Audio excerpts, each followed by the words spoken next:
sa datag itlog karon guys. Kaya itlog ang gusto sa anak. Sa butter na tulog guys, no? Butter man yung gusto. Dili siya gusto ng tika guys. Gusto niya karon bulad o itlog. Nilagay ko na ito ng sibuyas, ahos, una, sibuyas. Ano kaya anak na mo magluto guys? Ako inana. Iba-iba tayo. Iba-iba tayo na sa takaran. Ganaan ko ang kawali pa guys. Lasig. Tuig sa irog-irog na ni guys. Kaysa mga pag-uparon dahil na guys.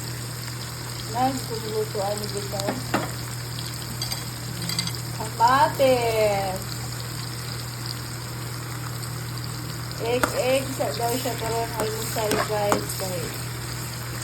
Kaya na lang daw nila gusto. Gusto niya bungkus, may taluto sa anak guys. Tawa na sa sudan. Itlog sa daw may bulat guys. Pero guys, oh.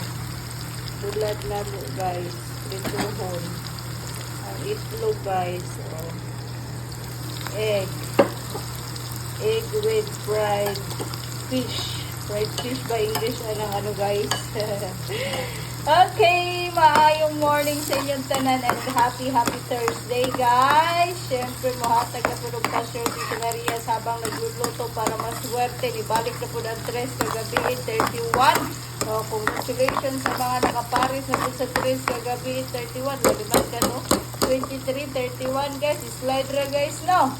Nya ang sortres kagabi ang sa nga sortres kagabi guys. So ang pa-sure ni sila Rias karon guys, kuhaan ninyo ang 4 o 0 o 4 o 0 o 4 pero pwede na ninyo parisan og 8 guys. Pwede mahimong 084 840 408. Ayan ha. Kana guys, sisingi o gitry na ninyo. Pero mag-live ko niya guys, mao na akong pa-sure o palaban guys. Palaban ako. 4 laban sa 0 o 8, 8 o 0. Pwede mahimong 408, 084, 048. Kamo na'y bahala guys. Pwede po na ipare sa mga gustong tigisa kabuk. So, ilunod na lang ang itlog guys. Butter lang na akong mantika guys. Daghan mo niyo akong itlog. Magdaghan akong butter. Kaya gusto sa akong anak, butter lang ang imantika. Diba? Mauna guys, sudan na mo karon egg lang sa kay nagsawa na siya kay gahapon nag pork stick naman ko. Usang adlaw tinulang manok. Tapos